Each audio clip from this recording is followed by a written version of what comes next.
지난주에 우리가 마가복음 10장을 보지 않았습니까? 11 이어서 있는 말씀입니다. 그래서 말씀의 제목이 무화과나무 저주 사건의 의미입니다. 여러분, 마태복음 21장을 보면 예수님께서 오늘 21장에서 마지막 사역, 예수님의 마지막 사역이 뭡니까? 십자가 사역, 이 땅에 오신 사역을 준비하시고, 그 주간 목요일날 십자가에 잡히시는데 일요일날 예루살렘 성에 입성하기 위해서 준비하십니다. 뭘 먼저 준비하냐면 제자들에게 맞은편 마을로 가서 매인 나귀와 나귀 새끼가 함께 있는 것을 너희가 볼 텐데 두 사람을 보냅니다. 풀어서 내게로 끌어오라. 만일 누가 무슨 말을 하거든 따라합시다. 주가 쓰시겠다 하라. 그리하면 즉시 보내리라. 이런 말씀을 하셨습니다. 그래서 어떤 분은 제자들보다 진정한 제자가 바로 나귀 새끼와 나귀의 주인이다 이럽니다. 왜냐하면 주가 쓰시겠다니까 바로 내놓지 않습니까? 저와 여러분도 모든 그리스도인들은 주가 쓰시겠다 하면 내놓는 자들이에요. 왜냐하면 우리의 주인은 나 자신 포함해서 내가 가진 물질과 내가 가진 모든 것들, 재능, 모든 것이 다 누구의 것입니까? 주님의 것입니다. 그래서 제자들이 그렇게 했습니다. 그랬더니 정말 본 적이 없는 분이 나귀와 나귀 새끼가 있는 거예요. 그래서 끌고 가니까 아니 왜 내 나귀를 끌고 가냐고. 주가 쓰시겠다 하니까 바로 내놓습니다. 여러분, 그래서 제자들은 나귀 새끼에, 왜냐하면 스가랴 9장 9절에 이런 말씀이 기록되어 있습니다. 시온아 따라 크게 기뻐할지어다. 예루살렘 딸들아 즐거이 부를지어다. 보라, 내 왕이 내게 임하시나니 그는 공의로우시며 구원을 베푸시며 겸손하여서 나귀를 타시나니 나귀의 작은 것 곧 나귀 새끼니라. 이렇게 기록되어 있어요. 그래서 제자들이 이제 자신의 옷을, 통으로 된 옷입니다, 나귀 새끼에게 걸치고 그 위에 예수님을 태우고 그들이 예루살렘 성으로 입성을 했습니다. 그러다 사람들이 길에 자기 옷을 펴고 또 나뭇가지를 잘라서 베어서 예수님의 길을 이렇게 왕이 갈 때, 또는 우리가 영화 시상식 할 때 주인공들이 그 레드 카펫을 밟으면서 올라가지 않습니까? 그렇게 쫙 해놓은 거예요. 그러면서 사람들이 외칩니다. 호산나, 다윗의 자손이, 호산나는 찬송하리로다. 하나님을 찬양하는 거예요. 다윗의 자손이 하면서 예수님을 찬양하면서 주의 이름으로 오시는 이여 가장 높은 곳에 호산나 하면서 이렇게 외칩니다. 그러자 예루살렘 성은 소동하였습니다. 수백만이 움집해 있는, 왜냐하면 명절 때가 가깝기 때문에 전 세계에 퍼져 있는 유대인들이 왔어요. 하나님 말씀을 따라서 이 명절에는 꼭 성전에 가서 얼굴을 내밀어야 돼요. 남자 20세 이상은. 그래서 그들이 온 겁니다. 그래서 정말 이렇게 왔는데 예수님이 그 무리 속에 이렇게 가는 거예요. 나귀 새끼를 타고 입성하는 주님의 모습은 왕이 개선행진, 뭐냐면 전쟁터에서 승리하고 나서 들어오는 그런 모습이었어요. 전대미문의 사건, 본 적이 없는 사건이에요. 근데 말을 타는 게 아니라 뭘 타고 오는 왕이에요? 나귀 새끼를 타고 오는 거예요. 어떻게 보면은 좀 우스꽝스럽습니다. 나귀가 한 번도 사람을 태운 적이 없어요. 그러니까 균형 잡기도 힘들고, 그것도 나귀 새끼에 성인인 예수님이 타셨기 때문에 좀 그렇습니다. 아무튼 그렇게 입성을 하셨습니다. 여러분, 이렇게 무리가 예수님을 향해서 호산나 찬송하리로다. 우리가 지금 하나님께 찬양하지 않습니까? 유경자매 아침부터 와서 열심히 찬양했는데 이런 찬송을 무리들이 하는 거예요. 이렇게 하는 것은요, 예수님께서 왕 되심을, 이 땅에 왕이 오심을 알리는 것이었습니다. 오늘 우리가 이렇게 교회에 와서 지금 찬양합니다. 예배합니다. 이 찬양과 예배를 통해서 우리는 뭐를 선언하냐면 예수님이 왕이십니다. 예수님이 온 세상의 왕이십니다. 예수님이 내 인생의 왕이십니다. 예수님이 나의 왕이십니다. 우리가 고백하면서 예배하는 것입니다. 아멘. 그런데 이렇게 만왕의 왕이신 예수님이 입성하는데 이걸 알아보지 못하고 이거를 불쾌하게 생각하는 사람들이 있었어요.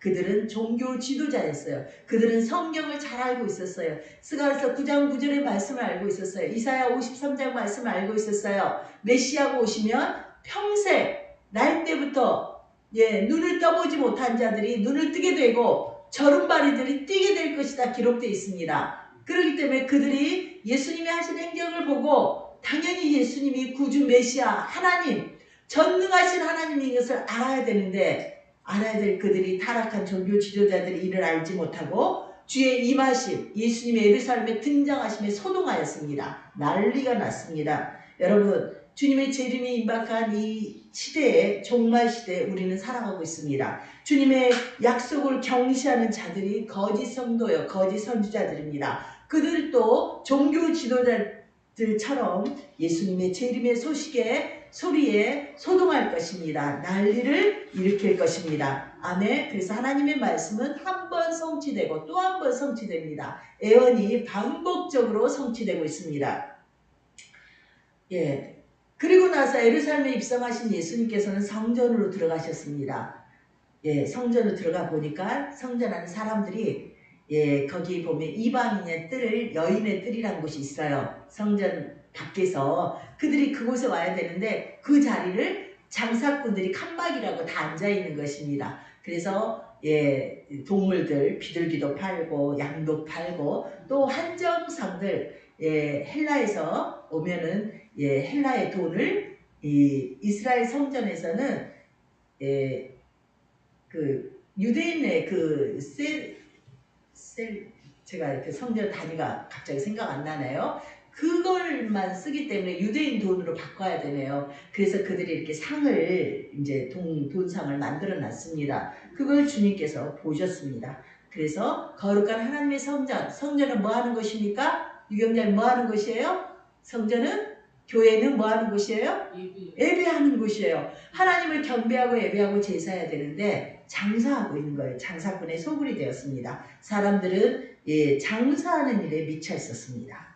오늘도 그렇지 않습니까? 사람들이 교회에 와서까지 장사하려고 해요. 국회의원들이 교회에 옵니다. 왜요? 예수 믿고 천국 가려고요? 아니에요. 표만이 받으려고. 특히 정치하는 이들은 정치 때가 되면 교회에 옵니다.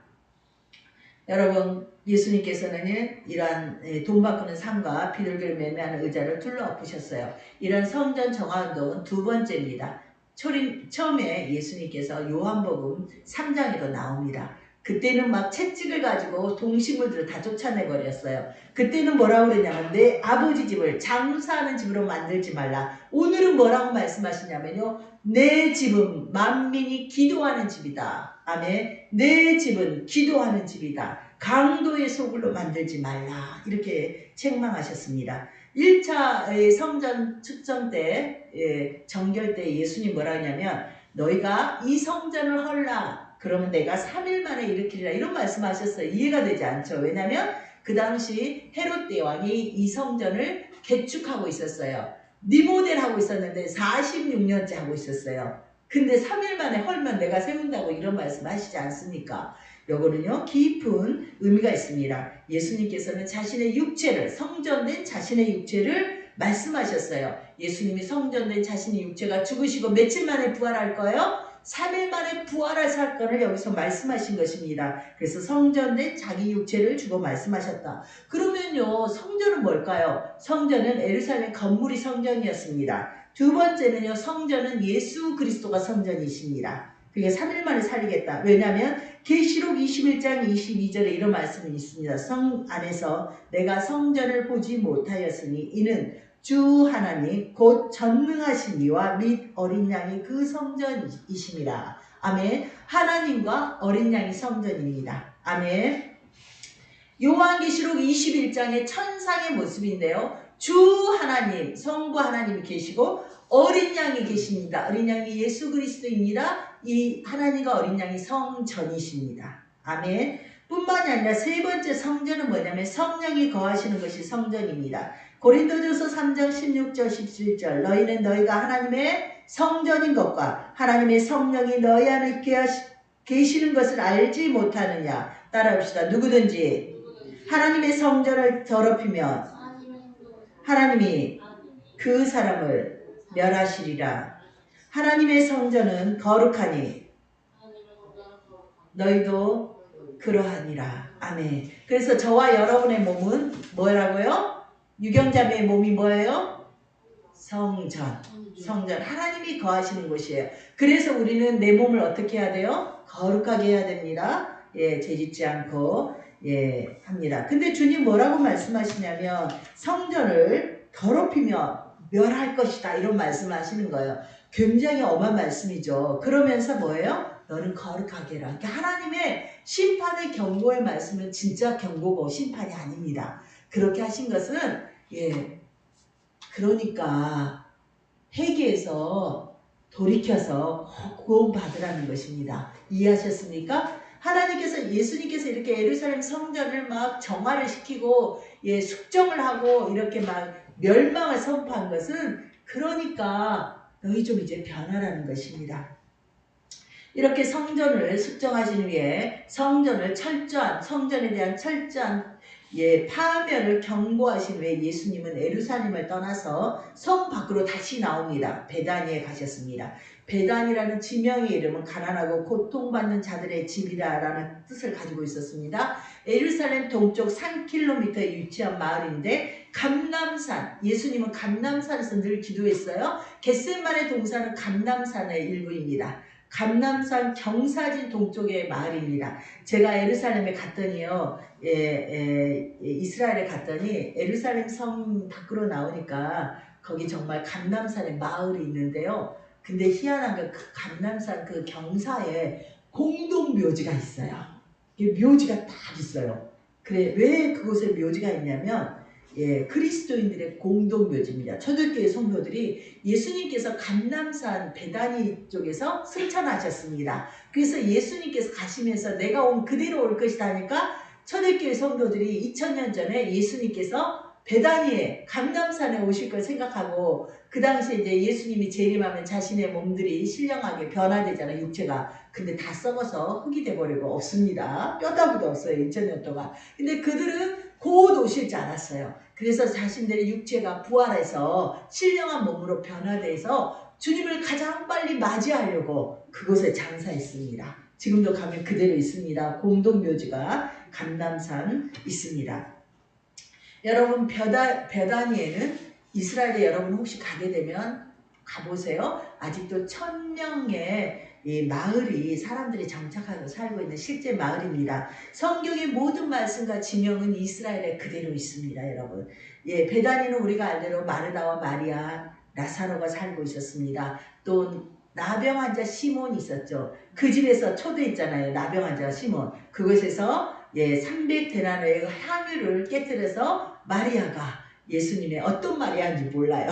예, 마리아가 너무 많아요. 영자 같은 얘기죠. 우리나라에 영자가 많잖아요. 마리아가 예, 예수님의 자신의 머리빗으로 예수님의 발을 씻는 사건도 베나니에 있었습니다. 또 죽은 나사로를 4일 만에 냄새나고 온 몸을 붕대 같은 그런 걸로 칭칭 묶고 있는 나사로를 향해서 예수님께서 무덤에서 나사로야 나오라 하자 죽은 나사로가 시체나고 썩어가던 나사로가 왜냐하면요 이스라엘은 사막지대이기 때문에 빨리 썩어버려요. 우리나라 같으면 안 썩을 수도 있는데 그래서 정말 썩고 냄새납니다. 4일 정도 되면은 벌써 부패가 일어난 거죠. 근데 그 나사로가 걸어서 오는 거예요.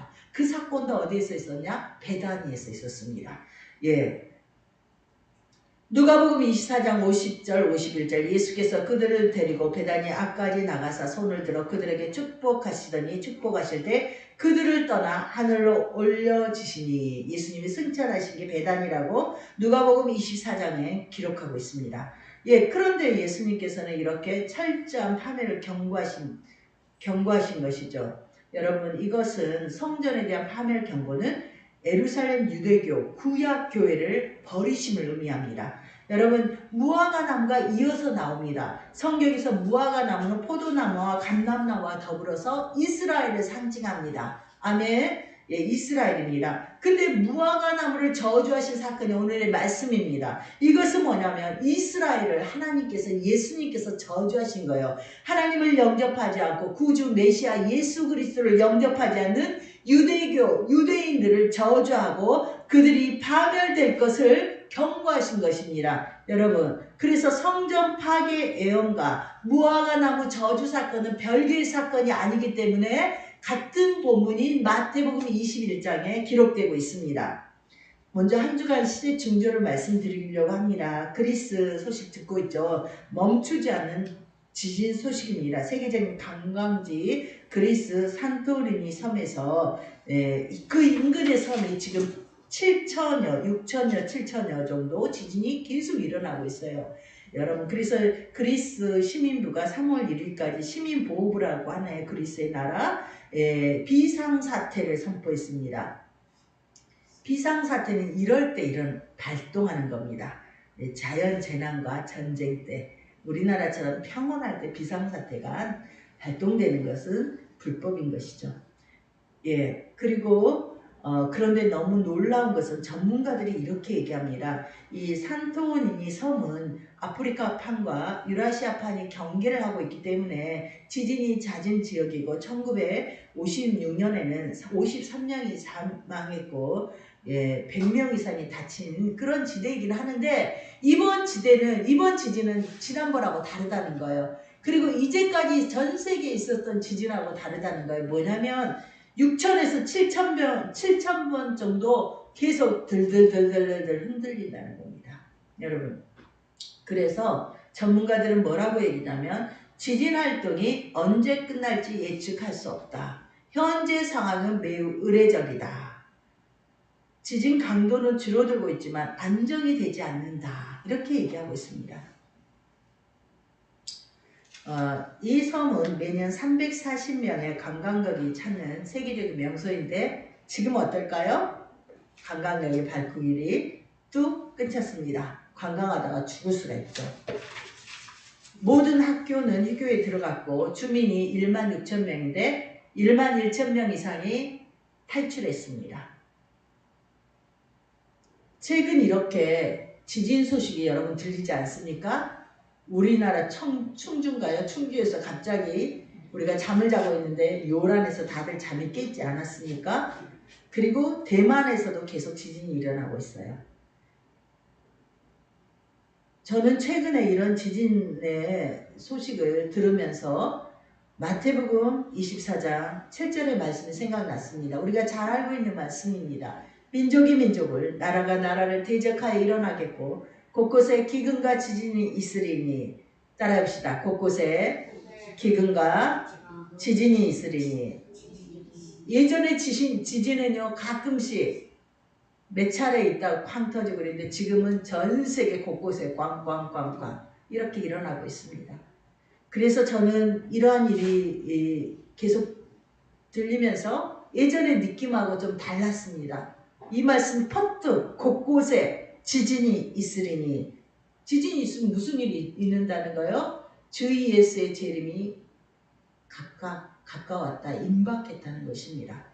누가복음 21장 28절. 그러나 여러분, 그날과 그때는 아무도 모릅니다. 아멘. 그렇기 때문에 우리는 오늘도 내일도 동일하게 내 삶을 믿음으로 사는 것입니다. 아멘. 누가복음 21장 28절. 이런 일이 되기를 시작하거든 일어나 머리를 들라 너희 속량이 가까웠느니라 하시니라. 이런 소식들, 지진의 소식, 앞으로 이제 해가 이상현상을 일어나요. 천체지변에 일어납니다. 우주가 지금 하나님이 만드신 질서 속에서 운행하고 있습니다. 그래서 우리에게 밤과 낮을 주고 햇빛을 주면서 우리를 건강하게 하고 있습니다. 그런데 갑자기 해가 햇빛을 제대로 쏟지 못하고 우주의 이상현상이 일어나면, 지진 소식과 기근 소식과 전쟁의 소식과 함께 일어나면 주님 뭐라고 말씀하면 머리를 들라는 거예요. 아니, 머리를 들라니 무슨 의미일까요? 이것은 예수님의 재림을 알리는 전 지구적 우주적인 천재 이변 등 징조가 나타날 때 공포에 들려서 너희는 두려워하지 말고 오히려 용기를 가지고 하나님을 향해서 하늘로 표시합니다. 고개를 들라는 거 뭐예요? 하늘을 쳐다보라는 거예요. 하나님을 바라보고 주 예수의 재림을 너희는 준비해라. 주님의 재림 우리가 어떻게 준비해야 될까요? 기름 준비해야 됩니다. 성령 충만해야 됩니다. 어떻게 해야 성령 충만 받을까요? 기도해야 됩니다. 주님이 살아계심을, 주님의 역사하심을 분명히 믿어져야 됩니다. 믿음이 있어야 되죠. 그게 기름 준비입니다. 재림 신앙으로, 예수님 신앙으로 무장하라는 것입니다. 아멘. 왜냐하면 우리의 구원이 가까웠다. 우리의 구원의 완성이 이르렀다는 것입니다. 아멘. 예. 또한 저와 여러분은 하늘의 시민권자입니다. 지금 미국에서는 불법 입국자들을 강제 추방하고 있습니다. 그들이 갑자기 붙잡혀서 수갑차고 추방당하죠. 쫓겨납니다. 무엇이 없기 때문이라고요, 유경자매? 네. 왜 설교를 안 들어? 그러니까 왜 하지? 미국에 불법 입국자들이 추방당하고 있어요. 무엇이 없기 때문이야? 그들은 시민권.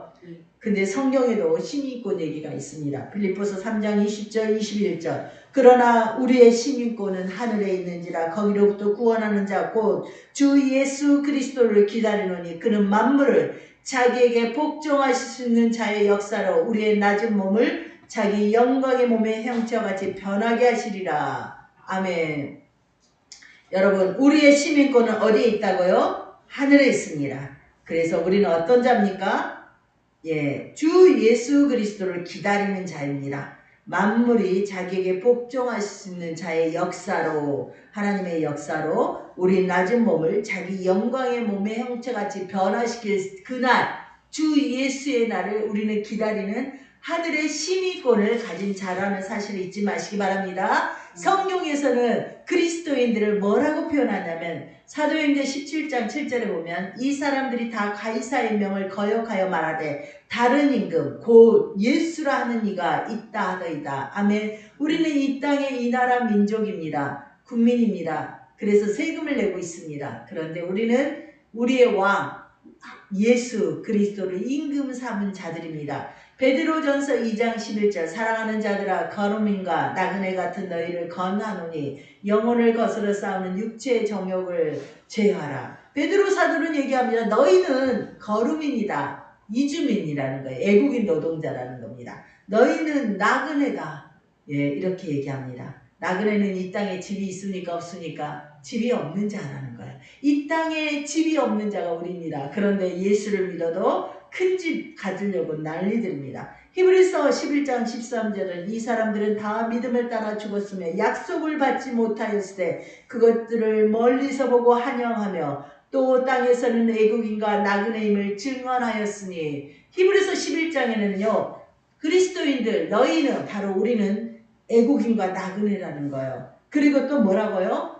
믿음의 사람, 믿음의 조상들은 믿음을 따라 죽었지만 약속을 받지 못하였다는 거예요. 그 약속이 뭡니까? 예수님 재림하면 신령한 몸을 입고 부활의 영광에 참여하는 건데 그것을 보지 못하고 죽었다는 거예요. 근데 저와 여러분은요 축복된 세대입니다. 그걸 우리가 볼 수가 있습니다. 아멘. 내 몸이 신령하게 변화되어 죽음을 보지 않고 주님의 부활의 영광에 동참할 수 있는 세대가 저와 여러분입니다. 저보다는 우리 유경자매 이후 30대 이후가 가능성이 많아요.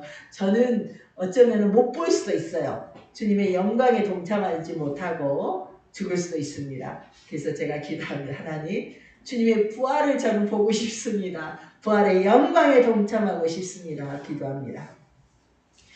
여러분, 그리스도인들은 이렇게 예수님을 구주로 믿고 회개하여서 예수님의 십자가의 은혜로 제사함 받은 성도들입니다. 그래서 우리가 이 땅을 살아가고 있지만 각 나라에 속하여 있지만 우리는 다른 임금, 우리 주 예수 그리스도를 왕으로 주인으로 살아가고 있는 애국에 잠깐 나간 거루민과 같은 자들입니다. 그래서 우리는 애국인들은 어때요? 잠깐 해외에 갔다가 다시 자기 조국에 돌아가지 않습니까? 우리의 영원한 조국은 어디예요? 하늘나라예요. 천국이에요. 우리가 돌아갈 것은 바로 천국입니다. 그래서 이 사실을 우리는 망각하지 않아야 되는데 유대인들은 구약교회는 이 사실을 망각해서 세속화됐습니다. 이 땅에서 잘 먹고 잘 살고자 했습니다. 종교의 특권, 지도자의 특권을 가지고 이 땅에서 돈을 모으는 데 혈안이 되었으며 권세를 차지하고자 난리도 아니었습니다.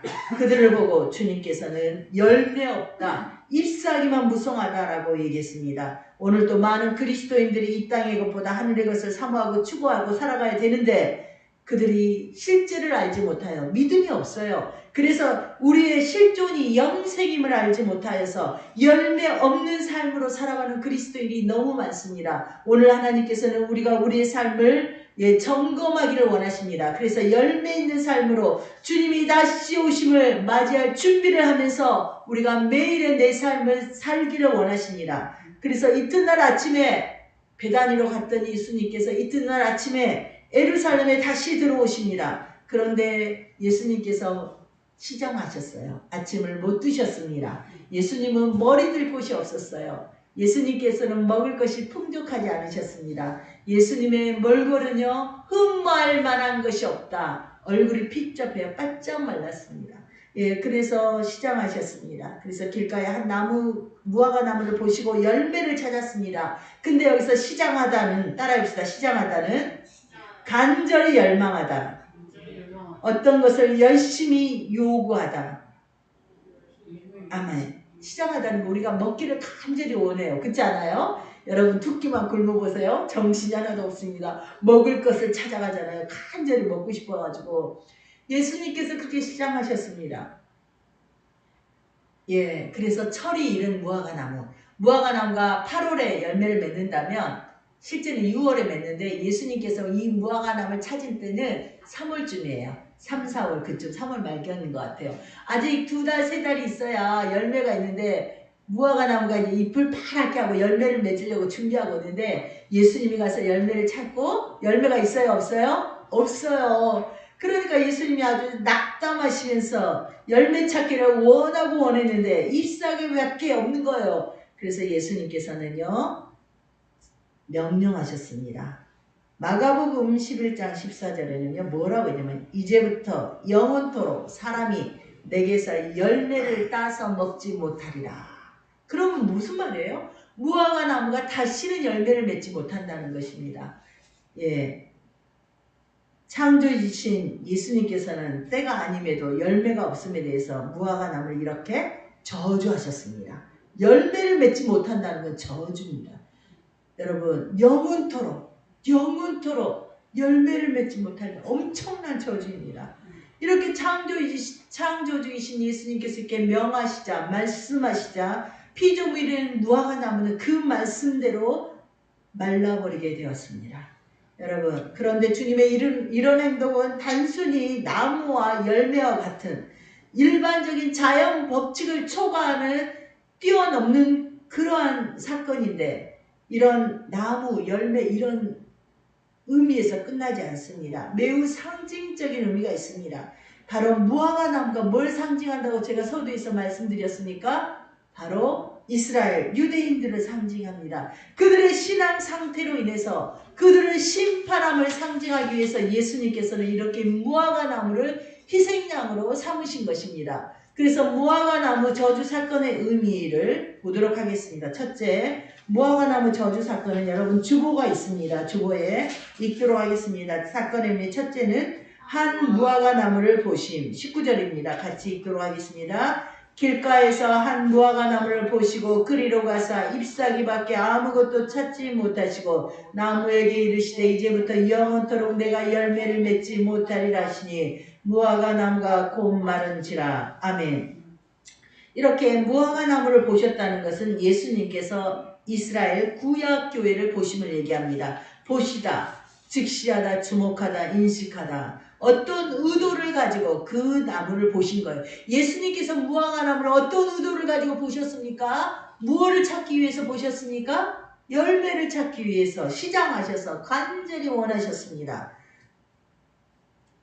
그런데 이것은 무화과 나무인 이스라엘 구약교회의 모습을 주님께서 정확히 보시고 판단하심을 의미합니다.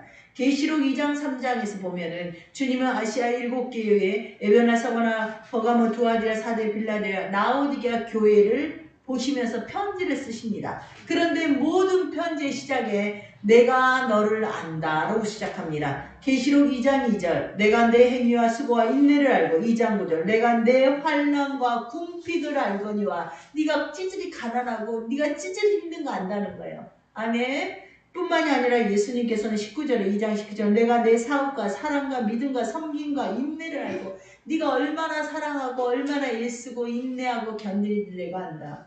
이렇게 칭찬을 하십니다. 그런데 칭찬을 듣지 않고 책망만 받은 사대교회가 두 교회는 책망만 받습니다. 사대교회에게는 뭐라고 말씀하시냐면 3장에서는 크게 책망하십니다. 3장 1절, 계시록 3장 1절, 내가 내 행위를 아노니 살았다는 이름을 가졌으나 죽은 자로다. 교회를 향해서 오늘 이 시대 교회 가운데 사들교회가 있을까요? 없을까요? 있습니다. 이 시대 성도들 가운데 사들교회가 있을까요? 없을까요? 있습니다. 그들을 향해서 주님 말씀하십니다. 내가 네 행위한다. 네가 살았다는 이름은 가졌으나 죽은 자로다. 그러면서 주님 뭐라는 3장 2절에 너는 일깨어 그 남은 바 죽게 된 것을 굳건하게 하라. 내 하나님 앞에 내 행위가 온전한 것을 찾지 못하였노니 3장 3절 내가 어떻게 받았으며 어떻게 들었는지 생각하고 지켜 회개하라. 이렇게 말씀하십니다. 구약 이스라엘 유대교회를 보신 하나님께서는 이 시대에 저와 여러분도 보고 계십니다. 그런데 하나님께서는 우리에게 죽음의 순간까지도 회개할 기회를 주십니다. 회개하라. 너는 죽었노라 하시면서 또 뭐라고 말씀했어요? 회개하라. 이렇게 말씀하세요. 그리고 그 남은 바 죽게 된 것을 네가 일깨워 굳건하게 하라. 하나님 앞에 내 행위가 온전한 것을 찾지 못했으니 이제 지켜 행해라. 이렇게 말씀하십니다. 그래서 하나님께서는 이렇게 강력하게 심판을 선언하신 것은 심판에 있지 않습니다. 아멘. 심판에 있지 않고 우리에게 회개하라는 거예요. 아멘. 그러니까 우리에게 회개하라는 이 권면의 말씀은 언제까지 있습니까? 우리의 코에 호흡이 끝일 때까지 하나님 말씀하십니다. 회개하라. 그래서 우리에게는 기회가 있습니다. 언제까지 있습니까? 죽음의 순간까지 우리는 회개할 기회가 있습니다. 그렇지만 우리의 코에 호흡이 멈춰버리면 이제 회개할 기회가 있습니까? 없습니까? 없습니다. 그래서 이스라엘 유대교처럼 구약교회처럼 진짜 심판에 처해집니다.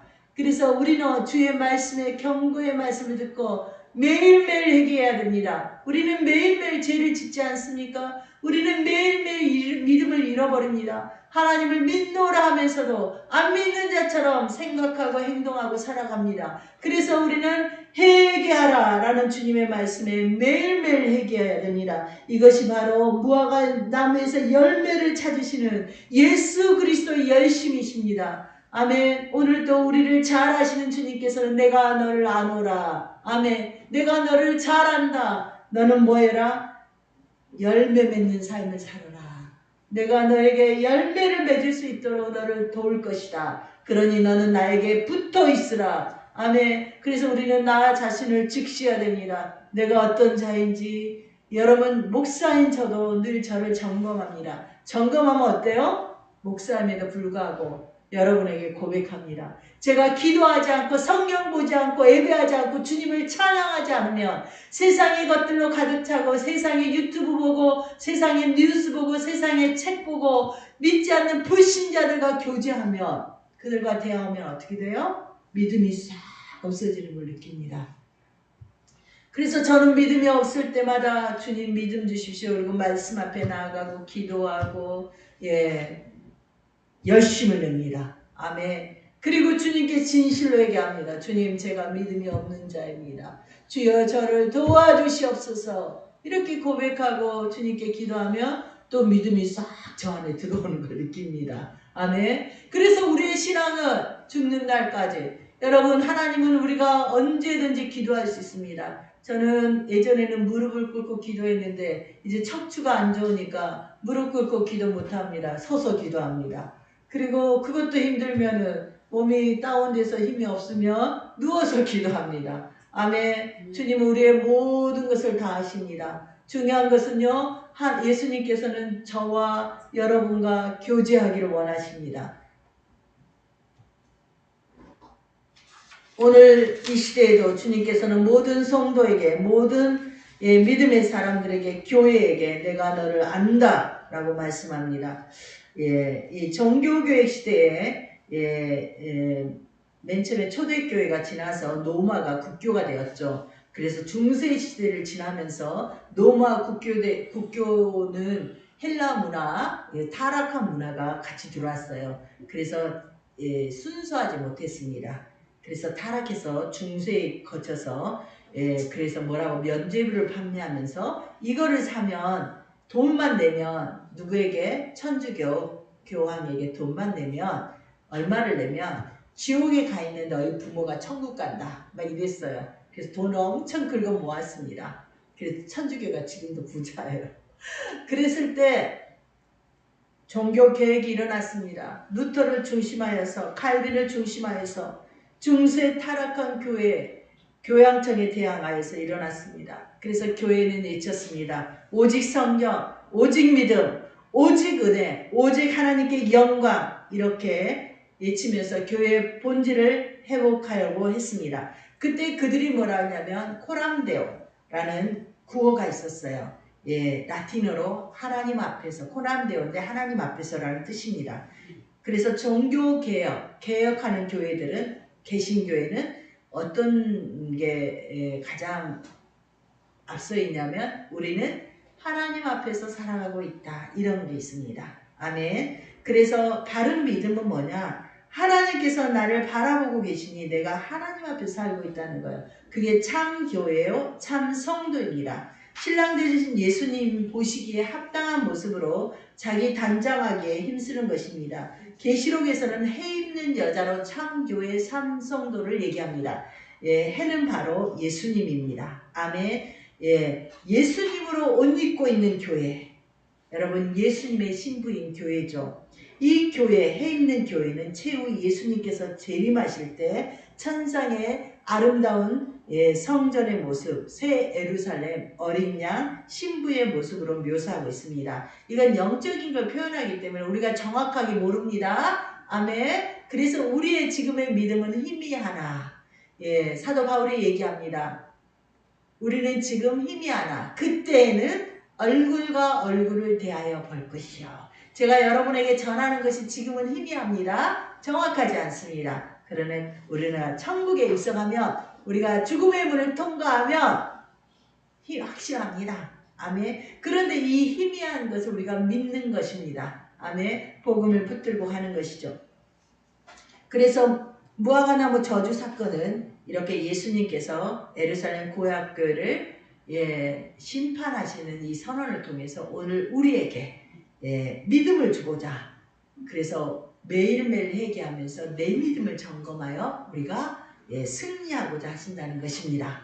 아멘. 그래서 하나님의 심판의 선언은 진짜 심판이 아니라 그러니 회개해서 꼭 구원 얻어라, 꼭 천국에 와야 된다, 이런 메시지라는 거 잊지 마시기 바랍니다. 두 번째, 무화과 사건, 저주 사건의 의미는 주보를 보도록 하겠습니다. 2번 읽도록 하겠습니다. 잎사귀밖에 없음을 의미. 그 다음에 가로도 읽겠습니다. 이스라엘 구약교회가 율법 정교가 됨을 의미합니다. 잎사귀밖에 아무것도 찾지 못하고 19절입니다. 잎사귀밖에 없다는 것은 형식만 있다는 거예요. 이해하셨죠? 교회를 다니는 형식만 있어요. 왔다 갔다 합니다. 그리고 종교는 기독교 쓰기도 합니다. 우리나라에 지금 종교가 기독교인 그러한 가나안 성도들이 있습니다. 가나안 성도는 거꾸로 교회에 안 나가는 성도들이 있어요. 예전에 예수 믿다가 그래도 나는 기독교인이라고 생각하는데 그거보다 좀 나은 것 같아요. 교회 오기는 해요. 이런 신앙생활을 하긴 합니다. 그런데 열매가 없어요. 유대교가 그랬어요. 아주 화려했습니다. 찾지 못한다. 무엇을? 아무것도 찾지 못한다. 열매가 없다. 얻지 못하였다. 예수님께서 열매를 보고자 하였고 얻고자 하였지만 만나지 못하고 얻지 못했다는 것입니다. 주님이 원하시는 것은, 오늘 주님이 저와 여러분에게 원하시는 것은 형식이 아니라 열매입니다. 우리는 열매 있는 신앙이 되어야 됩니다. 내가 열매를 맺기 위해서는 내 힘으로 안 됩니다. 우리는 지성이 가득한 열매를 맺을 수 없는 자입니다. 우리가 예수 그리스도에게 붙어 있을 때 성령께서 내 안에 자정하셔서 나를 열매 맺게 하십니다. 아멘. 그래서 나의 나 된 것이 전혀 자랑거리가 없어요. 전적인 하나님의 은혜인 것이죠. 예수님께서 열매를 맺는 것을 보고자 했지만 없었습니다. 진실을 원하셨지만 껍데기뿐이었습니다. 삶을 원하였지만 말뿐이었습니다. 이렇게 구약교회 이스라엘은 율법주의 종교가 되고 주님이 보시기에 아무것도 없는 비참한 꼴이었습니다. 그래서 예수님께서는 창조주로서 주권을 행사하셔서 열매 없는 무화과 나무가 다시는 열매를 맺지 못하도록 저주를 선언하셨습니다. 그런데 버틀란트 러설이라는 철학가인 것 같아요. 그는 이런 책을 썼습니다. 나는 왜 기독교인이 아닌가? 나는 왜 예수를 안 믿는가예요. 기독교인이 아닌가라는 책에서 그는 예수님을 신뢰하지 못하는 것이 비도덕적인 행동을 예수님이 하신다는 겁니다. 그러면서 죄 없는 무화과 나무를 저주하는 오늘 사건을 말하고 있습니다. 그러면서 무화과 때가 아닌데 열머리를 찾은 예수님은 비상식적이다. 그리고 결코 나무의 잘못이 아닌데 나무를 저주했다. 비도덕적이다. 이렇게 얘기합니다. 그래서 나는 예수를 거부한다.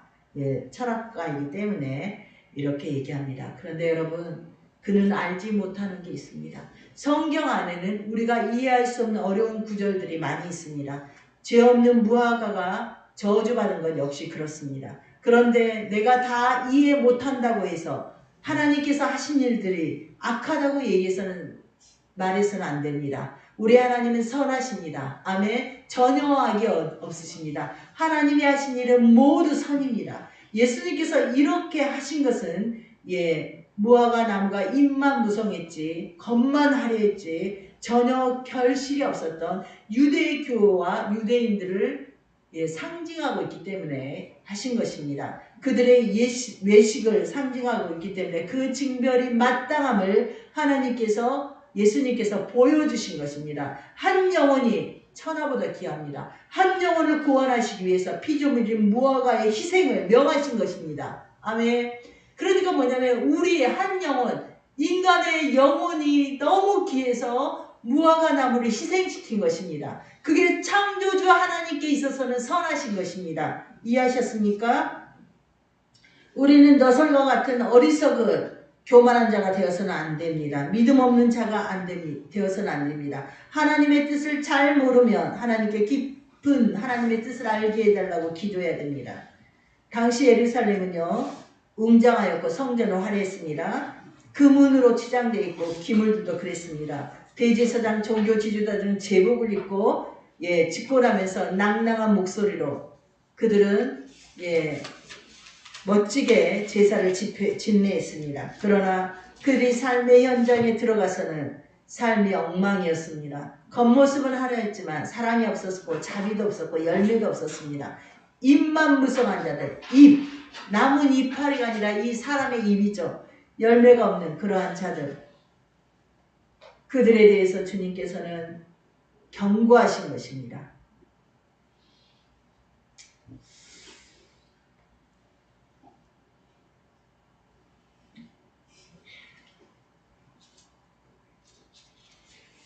유대인들은요, 자신들이 아브라함의 후손이여 선민이라는 것에 자긍심을 가졌지만 진정한 경건, 참된 신앙, 온전한 하나님을 바라보는 신본주의 생활, 하나님을 바라보는 믿는 백성다운 삶이 전혀 그때 없었습니다. 그래서 주님께서 그들의 겉과 속이 다른 위선을 책망하시고 그들의 그 죄성을 드러내시며 무화과나무를 저주하심으로 나타내게 된 것입니다. 여러분, 그런데 아담 역시 마찬가지입니다. 구약 아담의 모습도 같은 것입니다. 하나님께서는 교회를, 사람을, 인간을, 아담을 왜 창조하신지 아십니까? 하나님께서는 교제하려고 창조하셨습니다. 그래서 아담과 에덴 동산에서 거느시며 교제하였습니다. 근데 타락한 아담이 하나님께서 부르셨을 때 낯을 피했습니다. 수치를 가리고자 무화과 잎으로 치마를 하고 하나님 앞에 서로 했습니다. 그런데 가려지지 않았습니다. 구약의 이스라엘과 아담처럼 율법주의로 자신의 거짓 위선을 가리려 하지만 하나님 앞에서는 인생들은 가릴 수가 없습니다. 저와 여러분은 우리의 모든 허물을 가리는 것이 아니라 고백하고 회개하는 자가 돼야 됩니다. 무화과나무 저주 사건 세 번째 보도록 하겠습니다. 같이 읽습니다. 주보 있습니다. 저주하시니 곧 마름 가로 있습니다. 이스라엘 구약교회가 철저히 멸망한 것을 의미합니다. 19절에 보면 나무에게 이르시되 이제부터 영원토록 내가 열매를 맺지 못하리라 하시니 무화과나무가 곧 마른지라. 아멘. 이 말씀대로 구약의 이스라엘 구약교회는 AD 70년경에 로마의 디도 장군에 의해서 철저히 멸망하였습니다. 예수님 말씀대로 그들이 회개하지 않자 바짝 말라버린 것입니다. 시들어 없어진 것입니다. 껍데기뿐인 신앙, 열매 없는 신앙, 생명 없는 거짓 신앙은 이렇게 주님 말씀대로 말라 멸망하도록 되어 있습니다. 그래서 저와 여러분들은 영생을 누리고자 무화과나무를 마르게 하셨습니다. 하나님께서 예수님께서 우리가 영원한 생명을 누리게 하시고자 경고, 샘플, 상징으로 무화과나무를 마르게 하심을 우리는 기억하면서 그 무화과나무의 희생으로 우리는 이 진리를 알아야 됩니다.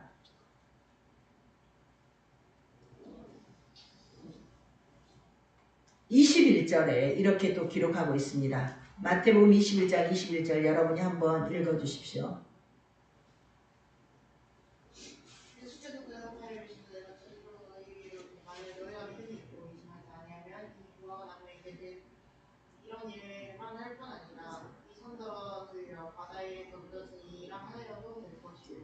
예수님께서 이 무화과나무 비유로 우리에게 주시고자 하는 것이 바로 21절인데 예수님이 요구하시는 우리의 열매는 무엇일까요? 신앙의 열매, 믿음의 열매입니다. 믿음은 무엇입니까? 여러분, 믿음의 기본은 복음입니다. 예수님이 내 죄를 다 담당하시고 내 모든 죄가 사함받아서 나는 예수님의 대속의 십자가 사랑으로 천국 간다. 이게 믿음입니다. 아멘. 이걸 놓쳐버리면 안 됩니다. 이 믿음 안에서 우리는 예수님의 사랑 안에서 우리는 하나님께 하늘 권능을 구하여서 여기 구하라고 말씀하시는데 이 산들로 바다에 던지라면 그대로 될 것이요. 또 뭐라고 합니까? 너에게 믿음이 있고 의심하지 아니하면 이 무화과나무에서 된 이런 일만 할 뿐 아니라. 아멘. 여러분, 주님께서는 오늘 하늘의 권능으로 우리가 이 세상을 살아감에 있어서 내 삶을 점검하고 회개하면서 믿음의 능력으로 멋지게 살아가기를 원하시는 겁니다. 아멘. 그래서 저와 여러분의 인생의 문제, 삶의 문제를 우리는 세상의 방법으로 돌파하는 것이 아니라 기도로 돌파해야 됩니다. 아멘. 구하라는 거예요. 믿음으로 구하라는 거예요. 그러면 주님께서 응답하시겠다는 것입니다.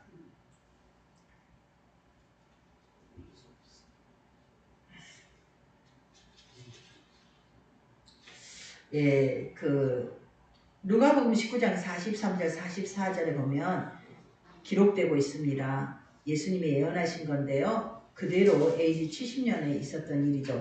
날이 이를지라 내 원수들이 토둔을 쌓고 너를 둘러 사면에 가두고 너와 및 내 가운데 내 자식들을 땅에 메어치며 돌 하나도 돌 위에 남지 아니하리니 이는 내가 보살핌 받는 날을 알지 못함으로 임함이라. 아멘. 이것은 정말 요세푸스 이스라엘 역사가의 저서인 유대 전정사에 그대로 기록되고 있습니다.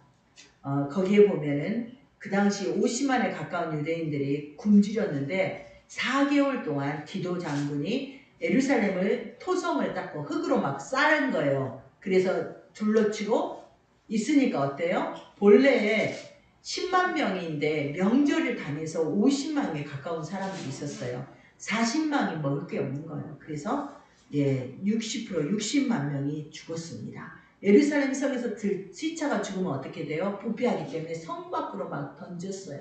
근데 죽은 아이들이 누구부터 죽기 시작하면 어린아이들부터 죽기 시작해서 내치시니라. 아멘. 예수님이 예언한 말씀대로 역사는 그렇게 되었습니다. 그리고 나서 성이 무너지자 11만 명이 학살당했고 3만 9천 명이 포로로 죽어갔고 60만 명이 굶어서 성 밖으로 던져지는 사건이 예수님의 예언대로 인류 역사 가운데 있었습니다. 말씀을 맺도록 하겠습니다. 예수님의 말씀은 그대로 이루어집니다. 예수님께서는 우리의 모든 것을 속속이 다 아시고 우리가 열매 맺지 않으면 심판받는다라고 말씀하십니다. 그래서 우리는 과거의 일이 아니라 오늘 우리의 삶 가운데 경고하시는 그리스도인으로서 합당한 열매 맺는 삶을 살아가는 저와 여러분 되기를 원합니다. 아멘. 내 믿음이, 내 신앙이 진짜 열매가 있는지 우리는 돌아보고 늘 회개하며 믿음이 없음을 고백하며 늘 믿음을 구하고 열매를 구하여야 됩니다. 아멘. 그래서 그리스도 안에서 하나님 앞에서 살아가는 저와 여러분의 복된 인생이 되기를 축원합니다. 늘 두렵고 떨림으로 주님의 눈을 의식하며 믿음의 열매를 맺고 심판에 합당한 모습으로, 심판받지 않는 그러한 모습으로 매일매일 서서 살아가는 저와 여러분 되기를 축원합니다. 아멘. 주신 말씀 붙들고 주의 일창을 기도합니다. 주여, 아버지 하나님 감사합니다. 부족하고 연약한